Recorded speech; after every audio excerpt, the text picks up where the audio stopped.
السلام عليكم ورحمة الله وبركاته أخياري كسو دوادا مركل سومالي أرسنال فانس تي في waxaan rajeynayaa weekendka inuu idin fiicnaa haddii aad ahayn of course Man United fans waa shalay. How good is it bro inaad daawato adigoo Friday night intaad soo badisay waxaana Man United habeenka ay leedahay Arsenal waa lose gareyn doonaan faskooda taageerayaashooda ilaahay waa Arsenal waa bahati ku badisay iyo lucky bay ku badisay iyo nasiib bay ku badisay inaa shalay daawato adigoo weekendka ku fiican yahay ayagoo waliba lose gareynay aad aragto wax kaaga fiican ma jiro maalinkay ku sii hagaajinaysaa aragnimo waxay ka qabaan ay meeshiyo fanski dhaxdooda feer iyo laad isku bilaabeen maxaa Maguire loo dhilsiyay mee ka caraysnaayeen ma aqaano yaa ma waxaan difaacan gaabanay hadda ay keeneen ruux walba iska dul marahayo ma aqaano marka taas waxay ku tusaysaa Arsenal season kan suuqeeda inuu si fiican u fiicnaa inay yihiin team u dagaalami rabo Premier League title yaa halka ay Arsenal inta soo badisay Chelsea ay badisay penalty ku badisay hadii rabtay laakiin ay soo badisay Premier League waa ogtihiin waa get the 3 point point soo qaad and it's very crucial 3 point hadii ay soo qaadato hore u soconaysa clean sheet na awalto fahant waxa waaye 3 point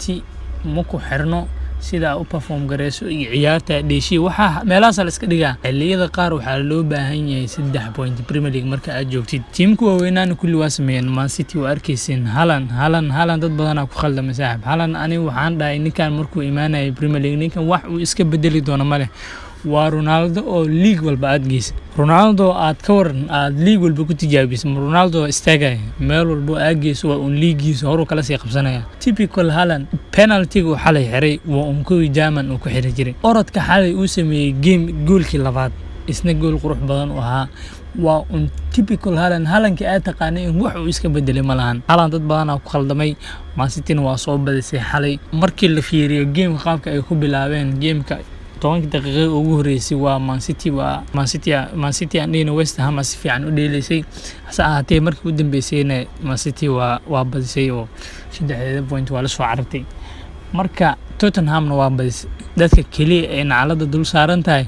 waa Man United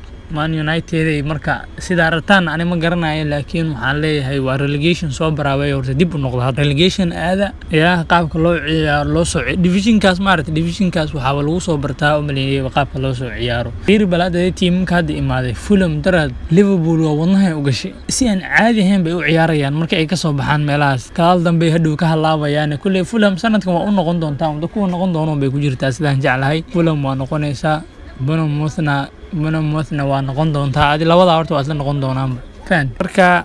Premier League na waka saaxib waa la dharbaaxa dhigta la isgoona fan halkaas uga soo baxno wararka maanta la yaab kale ee Arsenal saabsan suuqeeda waxaa kamid ah in Arsenal ay doonayso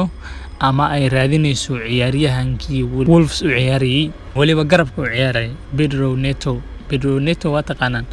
ninkaas ani ahaan ciyaarihiisa waa jeclahay waa player tricky ah si lagu qabto waa adag tahay ninkaas si fiican u dheelaa banoontiisa aad ay u fiican tahay hashamaade ee ka maqan waxa waaye waa player oo garab dheelo oo haddana waxa waaye gool fara badan aan sida u xirin ma fahantiin marka Arsenal ilay ciyaaryahanka ay raadinaysa ay maanta wararka sheegayaan inuu gool xiri waayna hadee wax hadda sida oo dhib lama ahan waa ogtihiin Jota markuu inta uusan ka tagin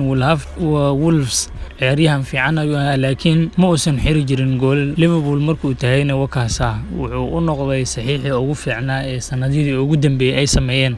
marka laga yaabana Arsenal markuu imaado ciyaaryahankan asoo Saka haysto oo dhankan Martinelli ka haysto oo Odegaard oo daba taagan yahay Saka iyo Partey ay midfield u taagan yihiin inuu gool score isku bedelo marka akhyaaray idinkana waa jeclaan lahaa idan ka maqlo ciyaaryahankaas West Ham wali waa yar yahay 22 sano jir waa ogtihiin Premier League garabyada aan la qaban karin ku jira dhibkiisu waxa waaye waa gool ma xiro ma aragteen marka fikradda ka qabtaana nala wadaaga ciyaaryahanka teeda kale waxaa aad u fiicneed xalay inaan aragno labadii ciyaaryahan ee Arsenal amahda ay u dirtay Tavares xalay gool qurux badan ayuu xiray. Marseille iyo Reims iska hor imaadeen. Dhankanna waxa uu ciyaarayay Palagan, dhankanna waxa uu ciyaarayay Tavares. Inkastoo Tavares Marseille uu ciyaarayay ay badiyeen 4-2 mise 4-1 ay ku badiyeen, labadoodana ciyaar qurux badan ay soo bandhigeen. Amaahda ciyaaryahanada waxay ku fiican yihiin in loo diro waa sida Getsam waxawaaye wuxuu soo helayaa time fara badan oo ciyaaro football uu ku ciyaaro soo helayaa asagoo adag ayuu ku soo noqonayaa. Waa ogtiin labaduba markay baxayeen tiimka waxay ku soo darsadeen option ah inay iibsan doonaan, hase ahaatee Arsenal way ka diiday. waayo Arsenal ciyaaryahanada way ku kalsoon tahay, way ogtahay inay rag talent leh ay yihiin oo u baahan yihiin bis game time waqti inay soo ciyaaraan soo adkeeyaan. marka ayagana xalay meesha ay ka baashaalayeen waana raaxaysteen. marka waxaa leeyahay soo dadaala next season ba idinkoo diyaarsan imaada oo Arsenal boos ka ciirsanayeen. marka khiyaaray wararkeena halkaa ayay naga egyihiin maanta. fikradihiinana waxaad nagula wadaagtaan qaybta commentiga. Assalaamu calaykum waraxmatullaahi wabarakaatuh.